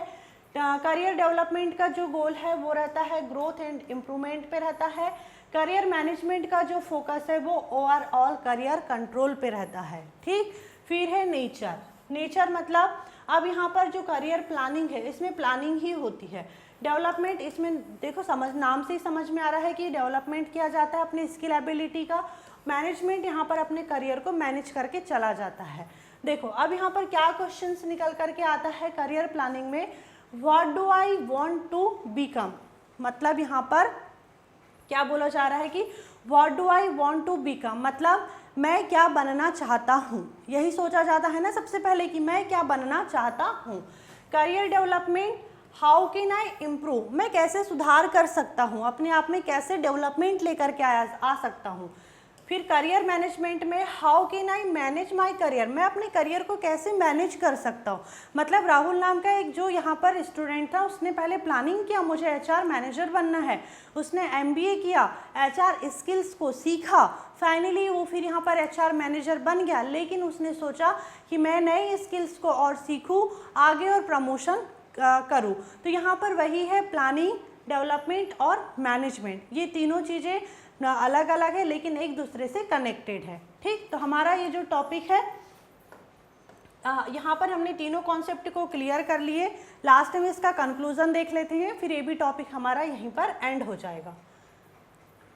Career planning, career development and career management are interconnected process that help individual achieve long term career success।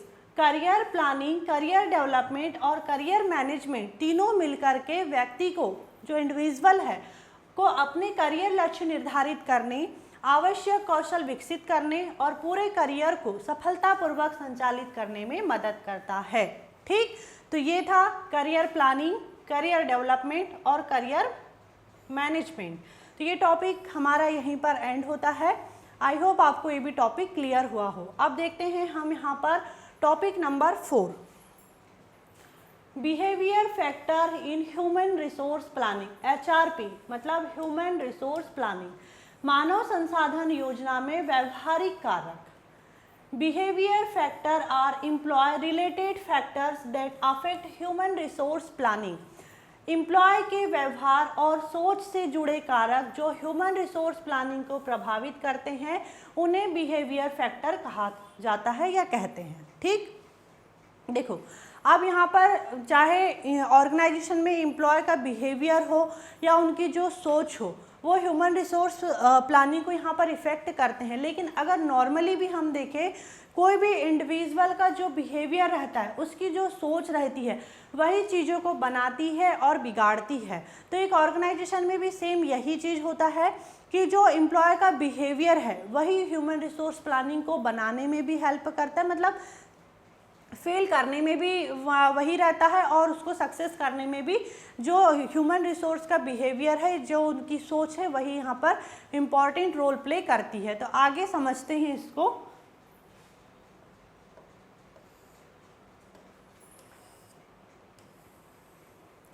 Main behaviour factor in human resource planning.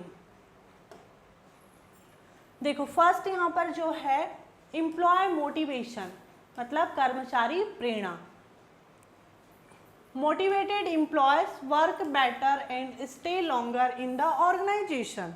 मतलब प्रेरित कर्मचारी बेहतर काम करते हैं और ऑर्गेनाइजेशन में लंबे समय तक बने रहते हैं। ऑब्वियसली ये तो बिल्कुल कहने की बात ही नहीं कि भाई मोटिवेटेड एम्प्लॉय अच्छा काम करेगा।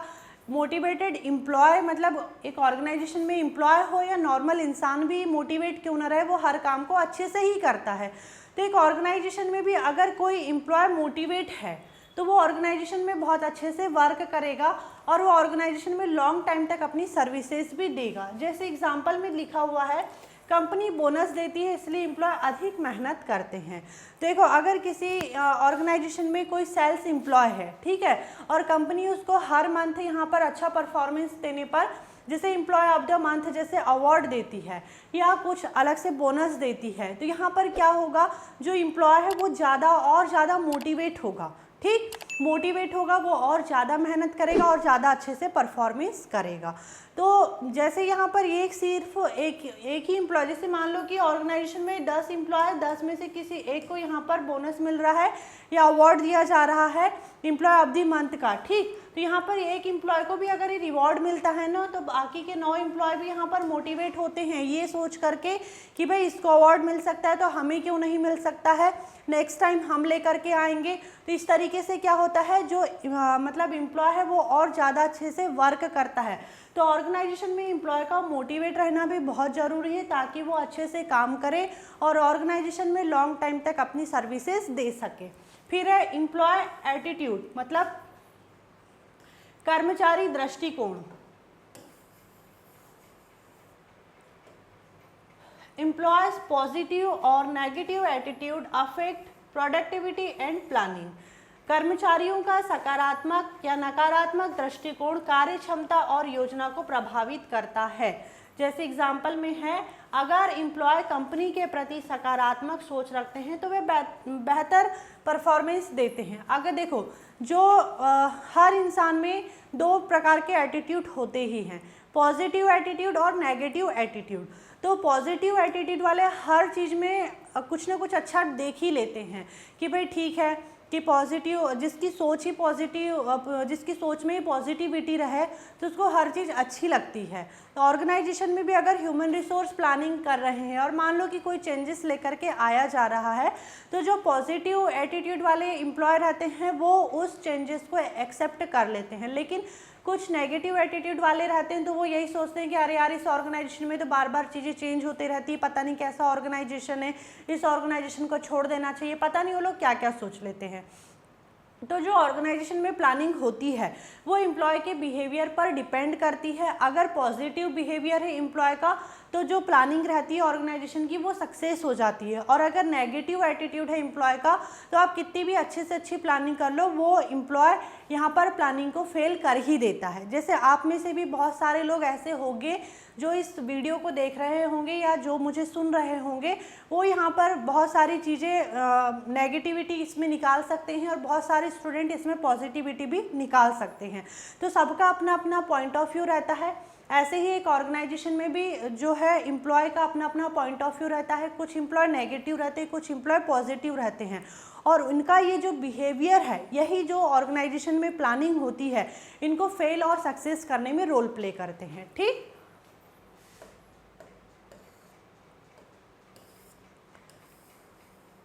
फिर है जॉब सेटिस्फेक्शन। ऑर्गेनाइजेशन में एम्प्लॉय का ऑर्गेनाइजेशन में जो एम्प्लॉय है उनका अपनी जॉब से सेटिस्फाई रहना बहुत ज़रूरी है। और आज के टाइम पे तो चाहे किसी भी सेक्टर में हो, एम्प्लॉय का अपनी जॉब से सेटिस्फाई रहना बहुत मुश्किल हो गया है, और ये बहुत ज़रूरी भी है कि एम्प्लॉय को अपनी जॉब से सेटिस्फाइड रहना चाहिए। आप खुद सोचिए, अगर आप अपनी जॉब से सेटिस्फाइड हो तो आप और ज़्यादा अच्छे से परफॉर्मेंस दोगे, जहाँ भी आप वर्क कर रहे होंगे उसके लिए पॉजिटिविटी आपकी रहेगी और ज़्यादा आप हार्ड वर्क करना चाहोगे, जिससे क्या होगा, ऑर्गेनाइजेशन भी इजीली अपने गोल को अचीव कर पाएगा। और वहीं पर अगर आप अपनी जॉब से सेटिस्फाइड नहीं हो तो आप बार बार अपनी जॉब को छोड़ोगे, बार बार जॉब चेंज करोगे, परेशान होते रहोगे। तो ऑर्गेनाइजेशन में जो एम्प्लॉय है उसका जॉब से सेटिस्फाई रहना बहुत ज़रूरी है। देखते हैं यहाँ पर, satisfied employee are less likely to leave the organisation, मतलब संतुष्ट कर्मचारी नौकरी छोड़ने की संभावना कम होती है। नॉर्मल सी बात है कि भाई अगर किसी की अच्छी सैलरी है, ऑर्गेनाइजेशन का अच्छा वर्क इन्वायरमेंट है, तो एम्प्लॉय वहाँ से सेटिस्फाइड रहेगा ही। अगर एम्प्लॉय को प्रॉपर तरीके से यहाँ पर कहना चाहिए टाइम टू टाइम यहाँ पर सैलरी मिल रही है, प्रॉपर उसको यहाँ पर ड्रिंकिंग वाटर की फैसिलिटी है, रेस्ट रूम की फैसिलिटी है, कैंटीन की फैसिलिटी है, टाइम पर उसको बोनस मिल रहे हैं, अलायंस मिल रहे हैं, सब कुछ मिल रहा है, तो वो अपनी जॉब से सेटिस्फाइड रहेगा ही। और वो जॉब क्यों छोड़ेगा, इतनी अच्छी जॉब कोई क्यों छोड़ेगा। तो यहाँ पर एम्प्लॉय का जॉब से सेटिस्फाइड रहना भी बहुत ज़रूरी है। ठीक, फिर यहाँ पर एम्प्लॉय टर्नओवर, कर्मचारी पलायन। High employee turnover create man power shortage.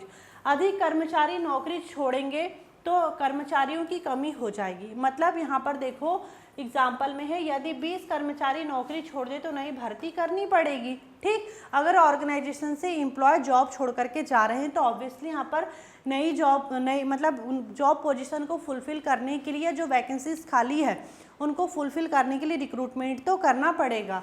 तो यहाँ पर ये सब क्या है, यहाँ पर ये जो बिहेवियर फैक्टर है ह्यूमन रिसोर्स प्लानिंग के। ठीक, leadership, good leadership improve employee performance and morale. अच्छा नेतृत्व कर्मचारियों का मनोबल और प्रदर्शन बढ़ाता है। अगर मान लो आपका कोई लीडर है, वो बहुत अच्छा लीडर है, तो आप भी उसको देख करके अच्छा काम करोगे, आपका भी परफॉर्मेंस अच्छा होगा, आप भी और ज़्यादा मोटिवेट होगे। लेकिन वहीं पर मान लो कि जो आपकी लीडरशिप कर रहा है वो खुद ही नेगेटिविटी से भरा रहे, तो भाई आप उससे क्या ही सीखोगे, है ना।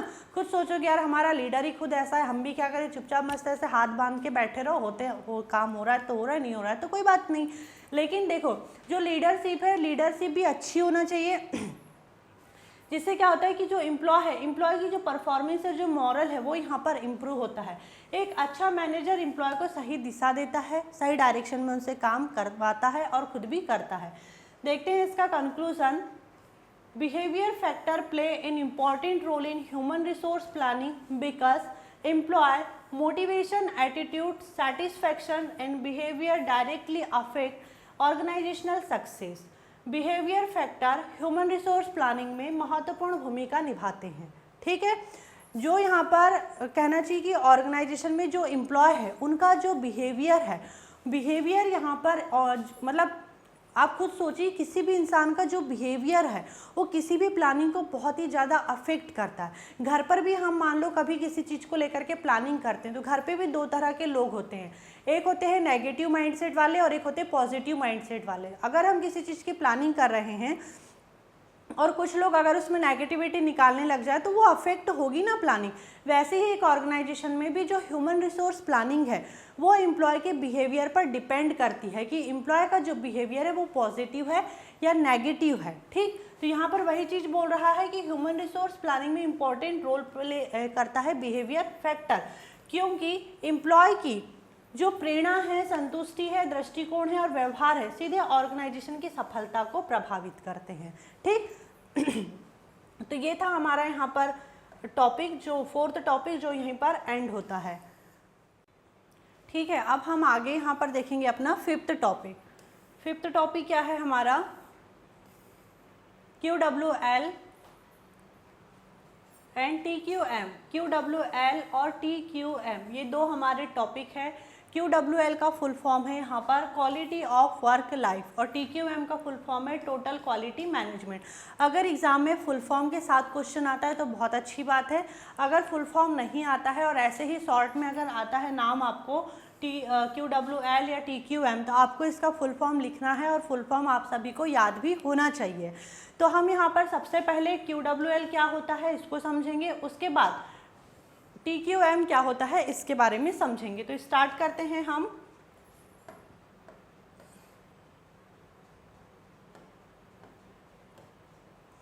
स्टार्ट करते हैं यहाँ पर हम QWL को। QWL मतलब क्वालिटी ऑफ वर्क लाइफ, कार्य जीवन की गुणवत्ता। जैसे हम लोग खुद कई बार सोचते हैं ना कि यार वर्क लाइफ में भी क्वालिटी होनी चाहिए, है ना, जो मतलब पर्सनल लाइफ है और जो प्रोफेशनल लाइफ है दोनों अलग अलग होनी चाहिए, दोनों के लिए टाइम अलग अलग मिलना चाहिए, या फिर जैसे जो कहना चाहिए कि जो हमारी वर्क लाइफ है, वर्क लाइफ में क्वालिटी का मतलब ये भी है कि भाई हमको टाइम पर सैलरी मिले, बोनस मिले, अलायंस मिले, ठीक, जो भी यहाँ पर कहना चाहिए ऑर्गेनाइजेशन में जो भी फैसिलिटी, वो सारी फैसिलिटीज़ मिलना चाहिए, बैठने के लिए प्रॉपर तरीके से चेयर होनी चाहिए, सिस्टम होनी चाहिए, मतलब फर्नीचर की फैसिलिटी, पीने के लिए अच्छा पानी होना चाहिए, वॉशरूम होना चाहिए, रेस्ट रूम होना चाहिए, कैंटीन होनी चाहिए, प्रॉपर तरीके से यहाँ पर वेंटिलेशंस होनी चाहिए, सेफ्टी होना चाहिए। मतलब ये सब क्या है, ये सब वर्क लाइफ में क्वालिटी ही तो है। अगर आपको कहीं भी रोड किनारे बिठा दे कि भैया आप बैठो यहाँ काम करो, तो ये कोई क्वालिटी है क्या वर्क लाइफ में? ये तो मतलब कटोरा लेके बैठने वाले जैसी बात हो जाएगी। लेकिन अगर देखो यहाँ पर ये सारी चीज़ें एक ऑर्गेनाइजेशन में अगर आपको मिल रही है, मतलब आपकी जो वर्क लाइफ है उसमें क्वालिटी है, तो इसी की यहाँ पर हमें बात करना है। ठीक, देखते हैं इसको अब हम इसकी जो डेफिनेशन है इसके साथ।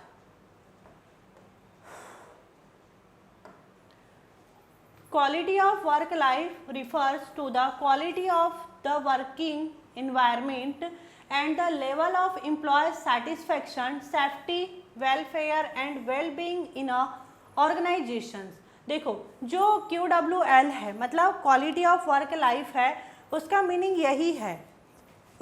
यही है कि एम्प्लॉय को बेहतर कार्य वातावरण मतलब बेटर वर्किंग इन्वायरमेंट मिलना चाहिए, वहाँ पर उनको प्रॉपर तरीके से सेफ्टी होना चाहिए, ठीक है, वेलफेयर्स मिलनी चाहिए, जो भी यहाँ पर उनका सेटिस्फेक्शन है और मतलब वेल बीइंग है, ये सारी चीज़ें ऑर्गेनाइजेशन में मिलना चाहिए, जिससे क्या होता है कि जो एम्प्लॉय है वो उनको खुशी और उत्साह से काम करना अच्छा लगता है। मतलब कहना चाहिए कि अगर किसी ऑर्गेनाइजेशन में एम्प्लॉय को ये सारी चीज़ें मिल रही है तो ऑब्वियसली वो हैप्पी होंगे और ज़्यादा अच्छे से वहाँ पर काम करेंगे। तो एक ऑर्गेनाइजेशन में जो एम्प्लॉय है उनको बेहतर कार्य वातावरण, सुरक्षा, सुविधा, संतुष्टि, कल्याण प्रदान करना है ताकि वो क्या हो सके, खुशी और उत्साह से काम कर सके। जब ऑर्गेनाइजेशन में सारी चीज़ें, सारी फैसिलिटीज़ हमको मिलेगी तो हम ऑब्वियसली वहाँ पर अच्छे से ही परफॉर्मेंस देंगे ना। ऐसे तो नहीं कि मतलब कोई अच्छे से हमें सारी फैसिलिटीज़ दे रहा है और फिर भी हम उनको कोई परफॉर्मेंस नहीं दे रहे हैं, या जो वर्क हमारा है हम वर्क करके नहीं दे रहे हैं, तो ऐसा तो नहीं होगा। जब यहाँ पर वर्किंग लाइफ में क्वालिटी होगी तो काम में भी क्वालिटी ऑब्वियसली आती है और खुद एम्प्लॉय भी अच्छे से काम करता है, अच्छी परफॉर्मेंस देता है। तो यहाँ पर यही चीज़ है क्वालिटी ऑफ वर्क लाइफ में कि एक एम्प्लॉय को यहाँ पर बेटर मतलब कहना चाहिए कि बेटर वर्किंग इन्वायरमेंट मिलना चाहिए, सेफ्टी मिलना चाहिए, एम्प्लॉय का सेटिस्फेक्शन बहुत ज़रूरी, वेलफेयर्स मिलना चाहिए, वेल बीइंग होना चाहिए, ये सारी चीज़ें प्रोवाइड होना ताकि वो अच्छे से वर्क कर सके। एग्जाम्पल देखते हैं, जैसे यहाँ पर वही है कि जैसे कि कोई कंपनी है, कोई कंपनी में जो एम्प्लॉय है, एम्प्लॉय को यहाँ पर जो सेफ वर्क प्लेस मिलना चाहिए, फ्लेक्सिबल वर्किंग आवर्स मिलना चाहिए, मेडिकल फैसिलिटीज़ मिलना चाहिए, एम्प्लॉय वेलफेयर प्रोग्राम्स होने चाहिए। ये सारी चीज़ें क्या है, ये सारी चीज़ें ही तो वर्किंग लाइफ में क्वालिटी है। ठीक,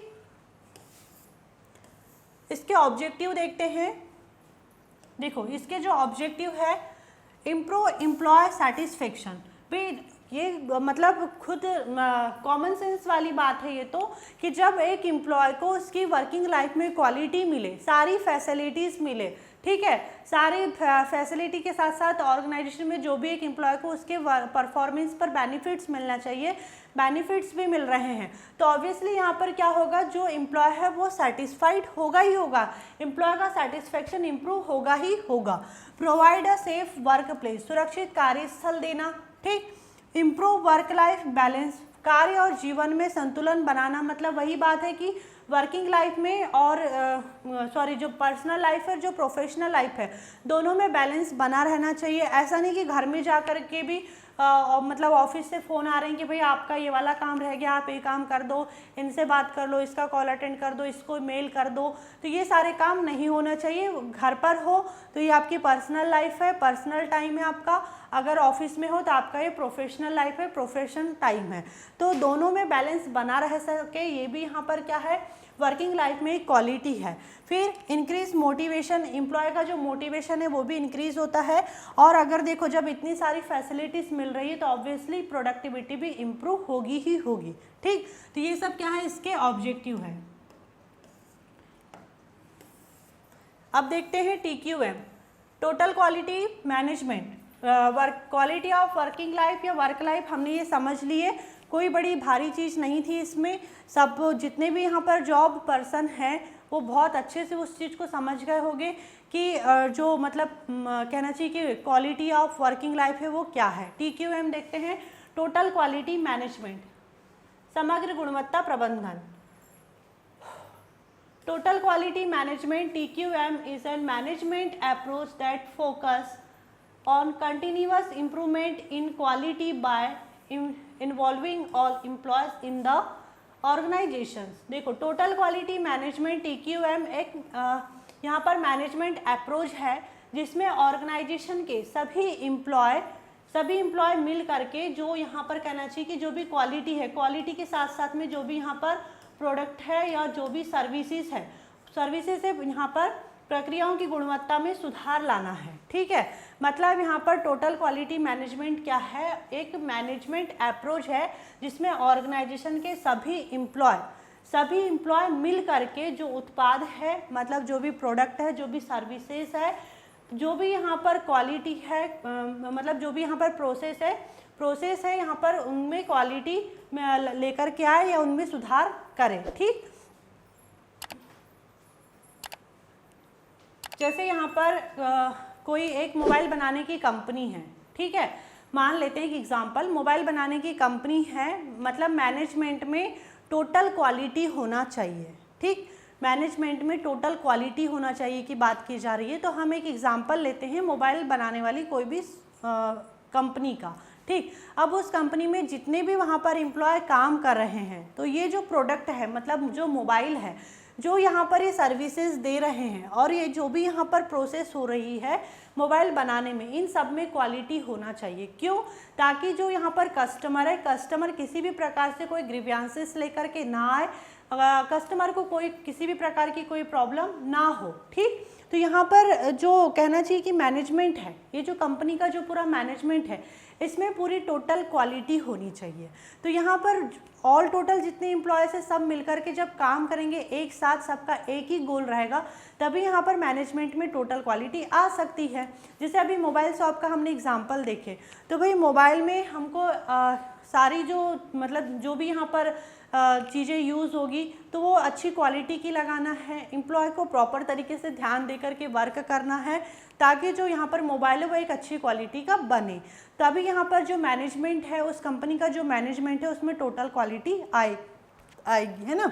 देखते हैं एग्जाम्पल में, एक मैन्युफैक्चरिंग कंपनी है, ठीक है, मैन्युफैक्चरिंग कंपनी है जो यहाँ पर प्रोडक्ट की गुणवत्ता की नियमित जांच करती है, ग्राहकों की प्रतिक्रिया लेती है, मतलब रिव्यू लेती है कस्टमर्स का, और उत्पादन प्रक्रिया में सुधार करती है। मान लो कि यहाँ पर पहले मोबाइल बनाने वाली जो कंपनी का हम एग्जांपल ले रहे थे, पहले इसमें 10 कस्टमर्स यहाँ पर प्रॉब्लम लेकर के आते थे और 10 कस्टमर्स का रिव्यू अच्छा नहीं रहता था। तो भाई जो भी 10 कस्टमर्स ने यहाँ पर प्रॉब्लम बताए होंगे उनमें सुधार किया गया होगा, उसमें और ज़्यादा अच्छी क्वालिटी लेकर के आई गई होगी। तो इस तरीके से क्या हो रहा है कि जो पूरा मैनेजमेंट है उसमें धीरे धीरे क्वालिटी आ रही है। टोटल क्वालिटी मैनेजमेंट इसी को कहा जाता है। ठीक, आगे देखते हैं और अच्छे से इसके ऑब्जेक्टिव देखते हैं।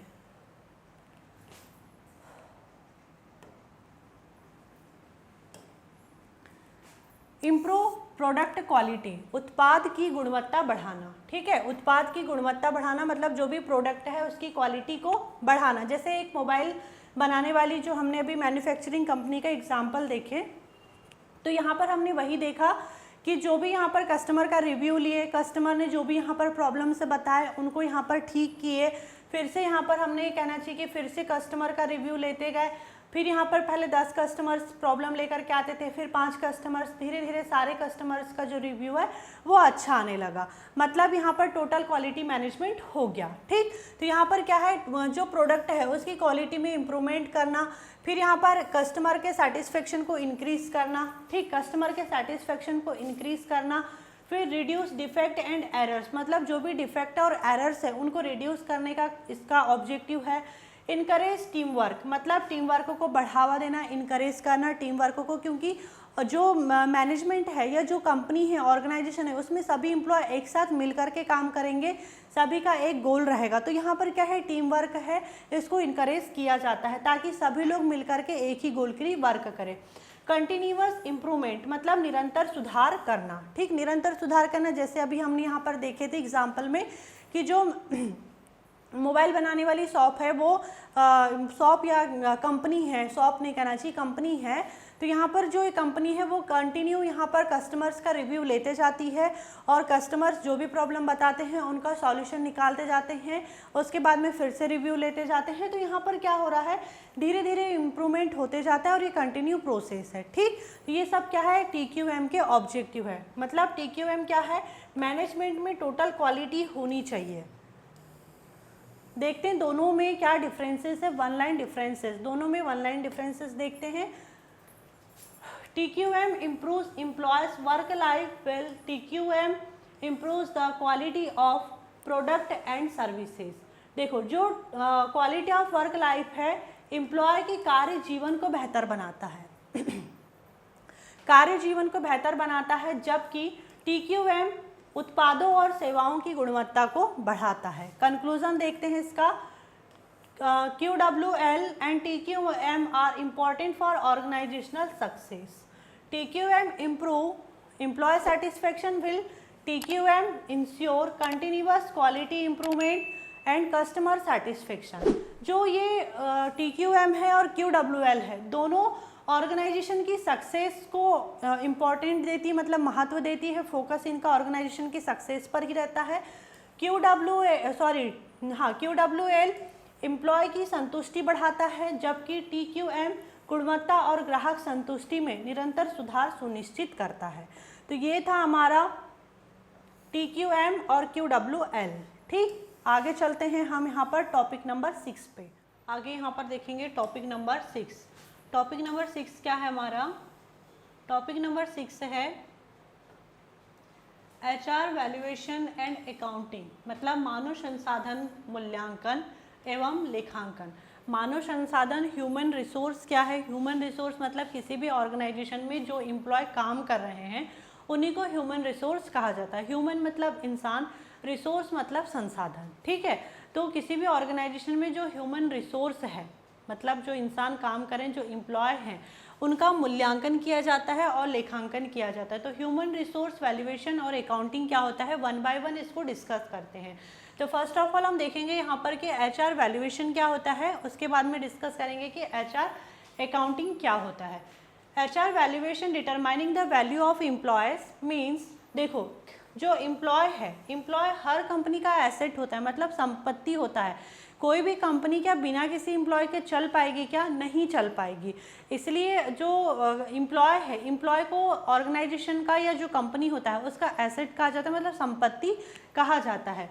तो जो HR वैल्यूएशन है, HR वैल्यूएशन क्या है यहाँ पर, HR वैल्यूएशन जो एम्प्लॉय है, एम्प्लॉय का वैल्यू पता करना, मतलब जो एम्प्लॉय है, एम्प्लॉय की कितनी वैल्यू है ऑर्गेनाइजेशन में, उस चीज़ को पता किया जाता है या उसी को कहा जाता है HR वैल्यूएशन। और HR अकाउंटिंग क्या होता है, HR accounting recording and reporting the cost incurred on employees and their value means जो HR अकाउंटिंग है, HR अकाउंटिंग क्या है, कर्मचारियों पर किए गए खर्च और मूल्य का रिकॉर्ड रखना तथा रिपोर्ट करना। जैसे यहाँ पर फर्स्ट क्या है, HR वैल्यूएशन है, तो HR वैल्यूएशन में क्या बोला जा रहा है कि एम्प्लॉय की वैल्यू पता करना। भाई एम्प्लॉय की वैल्यू पता करना मीन्स कई बार ये होता है कि जो एम्प्लॉय है ऑर्गेनाइजेशन के लिए कितना वैल्यूएबल है, क्या ऑर्गेनाइजेशन में उस एम्प्लॉय का रहना इम्पॉर्टेंट है या नहीं है, ऑर्गेनाइजेशन को उस एम्प्लॉय से कितना फ़र्क पड़ता है, ऑर्गेनाइजेशन में अगर एम्प्लॉय नहीं रहेगा तो क्या ऑर्गेनाइजेशन का काम रुक जाएगा या कौन सा काम रुकता है, इन सारी चीज़ों को देखा जाता है अगर नॉर्मली हम देखें तो। या ऑर्गेनाइजेशन में ये देखा जाता है कि उसने कितना अच्छा परफॉर्मेंस दिया है, ऑर्गेनाइजेशन को उससे कितना प्रॉफिट हो रहा है, इन सारी चीज़ों को देखा जाता है। मतलब ये कह सकते हैं हम कि जो एम्प्लॉय है उसकी वैल्यू देखी जाती है कि ऑर्गेनाइजेशन में उसके रहने और नहीं रहने से ऑर्गेनाइजेशन को कितना फ़र्क पड़ता है। फिर है HR अकाउंटिंग। HR अकाउंटिंग में क्या बोल रहा है कि जो एम्प्लॉय है उस पर किए गए जो खर्च है और जो मूल्य उनका रिकॉर्ड को रखना और रिपोर्ट करना। मतलब एम्प्लॉय का जो रिक्रूटमेंट होता है, उसको जो ट्रेनिंग दी जाती है, उसको यहाँ पर जो यूनिफॉर्म दी जाती है, उस पर कितना खर्च होता है उसका रिकॉर्ड रखा जाता है, उसको कहा जाता है यहाँ पर HR अकाउंटिंग। तो HR वैल्यूएशन क्या है कि एम्प्लॉय की कितनी वैल्यू है इसको पता करना, और HR अकाउंटिंग क्या है, HR अकाउंटिंग में यहाँ पर एम्प्लॉय के ऊपर कितना पैसा खर्च किए हैं इसका रिकॉर्ड रखा जाता है। दोनों चीज़ें अलग है, 1 बाय 1 हम इसको डिस्कस करते हैं।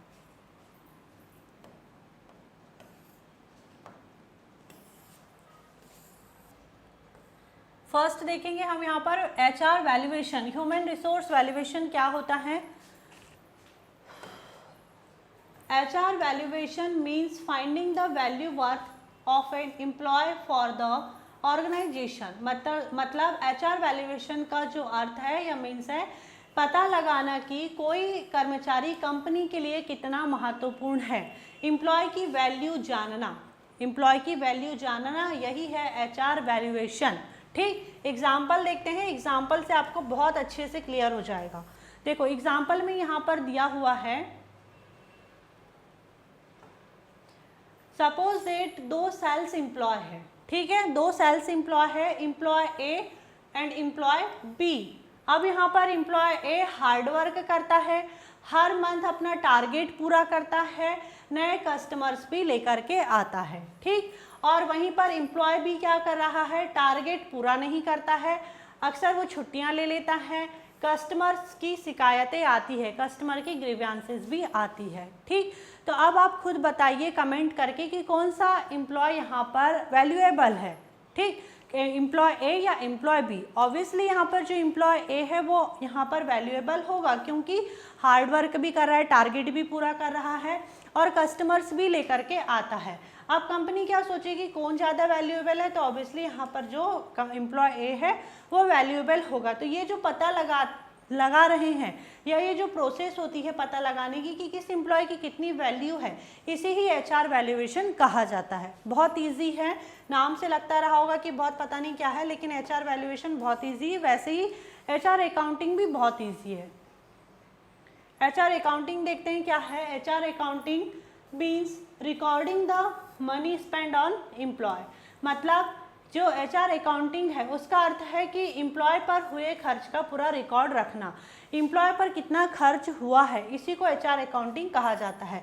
इसको भी एग्जांपल के थ्रू देखते हैं, ये भी बहुत अच्छे से क्लियर हो जाएगा, दोनों के कॉन्सेप्ट बिल्कुल क्लियर हो जाएंगे। तो हमारा 6th जो टॉपिक है ये भी यहीं पर एंड हो जाएगा फिर कंक्लूजन के साथ में।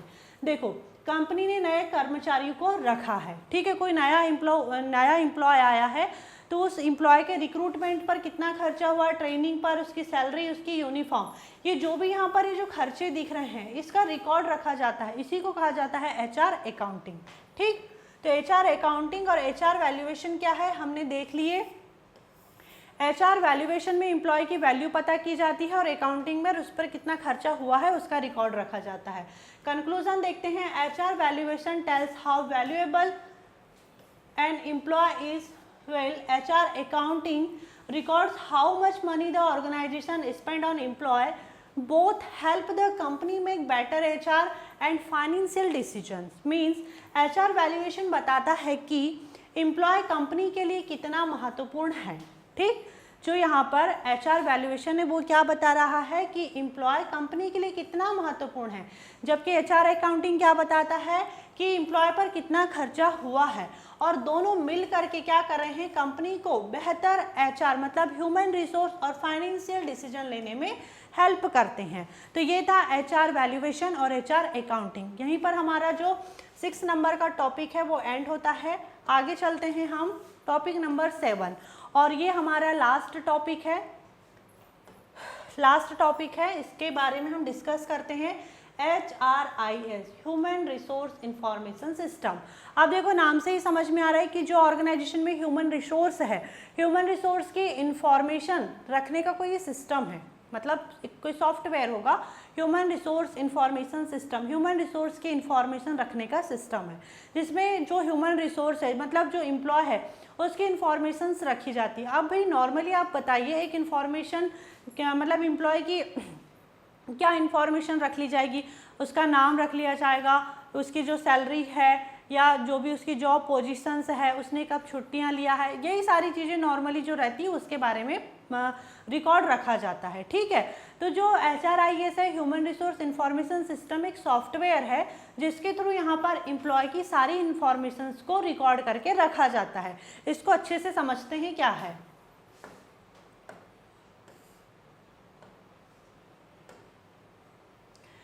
मानव संसाधन सूचना प्रणाली, human resource information system is a computer based system used to collect, store, manage and process employee information. It helps the HR department perform HR activities quickly, accurately and efficiently. मतलब देखो, जो HRIS है, मानव संसाधन सूचना प्रणाली है, computer based system है। ठीक, कंप्यूटर बेस्ड सिस्टम है जिसका यूज़ या उपयोग कर्मचारियों की जानकारी को इकट्ठा करने में, कलेक्ट करने में, सुरक्षित रखने में, प्रबंधित करने में, उपयोग करने के लिए किया जाता है। मतलब HRIS एम्प्लॉय की जानकारी का डिजिटल रिकॉर्ड होता है एक प्रकार का। ठीक है, आगे देखते हैं, इसमें एग्जाम्पल देखते हैं। एग्जाम्पल के थ्रू आपको जल्दी से समझ में आ ही जाएगा। बिल्कुल, एक कंपनी में 200 एम्प्लॉयज़ काम कर रहे हैं। HR डिपार्टमेंट के पास सभी एम्प्लॉय की जो इन्फॉर्मेशन कंप्यूटर में है, जैसे यहाँ पर अभी हमने देखे थे कि नॉर्मली एम्प्लॉय के बारे में क्या ही डिटेलिंग रखी जाएगी, जैसे उसका नाम क्या है, एम्प्लॉय ID क्या है, सैलरी क्या है, अटेंडेंस देखी जाएंगी, उसका लीव रिकॉर्ड देखा जाएगा, ट्रेनिंग डिटेल्स देखी जाएगी, प्रमोशन डिटेल्स देखी जाएगी।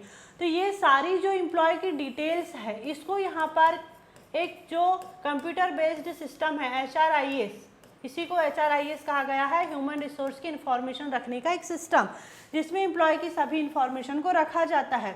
जब HR मैनेजर को किसी भी एम्प्लॉय की इंफॉर्मेशन चाहिए होती है तो वो ये सिस्टम को या इस सॉफ्टवेयर को खोल करके देख लेता है, जिससे यहाँ पर जो HR मैनेजर है उसको बहुत सारी हेल्प होती है कि भाई उसको यहाँ पर किसी भी एम्प्लॉय का जो डाटा है या डेटा है उसमें किसी प्रकार का कोई कन्फ्यूज़न नहीं होता, कोई उससे मिस्टेक नहीं होती है, HR मैनेजर का टाइम भी बचता है। बहुत सारे इसके एडवांटेज भी हैं। तो यहाँ पर देखते हैं इसके ऑब्जेक्टिव। सबसे पहला जो इसका ऑब्जेक्टिव है, स्टोर एम्प्लॉय डाटा, मतलब कर्मचारियों की जानकारी को सुरक्षित रखना सबसे पहला उद्देश्य इसका यही है। इम्प्रूव HR डिसीजन मेकिंग, जो HR का डिसीजन मेकिंग है उसको इम्प्रूव करना, बेहतर बनाना। सेव टाइम की बचत होगी। रिड्यूस पेपर वर्क, जब सॉफ्टवेयर से काम हो रहा है, कंप्यूटर बेस्ड सिस्टम से काम हो रहा है, तो कोई कॉपी पेन लेकर के क्यों बैठेगा, तो जो पेपर वर्क है वो रिड्यूस हो रहा है। इम्प्रूव डाटा एक्यूरेसी, सही जानकारी उपलब्ध कराता है। सपोर्ट HR प्लानिंग में सहायता होती है, मतलब ह्यूमन रिसोर्स प्लानिंग में सहायता होती है। तो ये सब क्या है, इसके ऑब्जेक्टिव है। बहुत इजी टॉपिक है, ज़्यादा बड़ा कोई कंफ्यूजन वाला टॉपिक नहीं है, और सभी टॉपिक को हमने बहुत ही इजी वे में देखे हैं। और अच्छे से अगर आपको देखना है, सारे टॉपिक को बहुत अच्छे से डिटेलिंग में देखना है, तो डिटेलिंग क्लास हमने ऑलरेडी कर दिए हैं। अब देखते हैं इसका conclusion. Human resource information system is a computer based information system that store and manage employee data efficiently. It help organization save time, reduce paperwork, improve accuracy and make better human resource decisions. Means देखो, जो यहाँ पर HRIS है एक computer आधारित प्रणाली है जो कर्मचारियों की जानकारी को सुरक्षित रखती है और उसका प्रबंधन करती है। इससे समय की बचत होती है, कागजी कार्य कम होता है, सही जानकारी मिलती है और यहाँ पर ह्यूमन रिसोर्स डिपार्टमेंट जो HR डिपार्टमेंट है बेहतर निर्णय ले पाता है। ठीक है, तो हमने यहाँ पर सभी इंपॉर्टेंट टॉपिक को डिस्कस किए। टोटल हमने 7 टॉपिक डिस्कस किए। अगर किसी भी टॉपिक में आपको डाउट है तो आप बिल्कुल कमेंट बॉक्स में हमें बता सकते हैं। हम कोशिश करेंगे कि हम आपकी जो भी प्रॉब्लम्स हैं उनको सॉल्व करें। और अगर किसी को कांटेक्ट करना है तो आप इस नंबर पे कांटेक्ट कर सकते हो। ठीक है, इस नंबर पे आप कांटेक्ट कर सकते हो। तो हमारी जो क्लास है यहीं पर एंड होती है। आप सभी स्टूडेंट का जो भी एग्ज़ाम है अच्छे से जाए और जो BB एजुकेशन सर्विसेज है उसकी तरफ से आप सभी स्टूडेंट को आपके एग्ज़ाम के लिए बहुत सारी शुभकामनाएं कि आपका एग्ज़ाम सभी का बहुत अच्छे से जाए। Thank you so much all of you.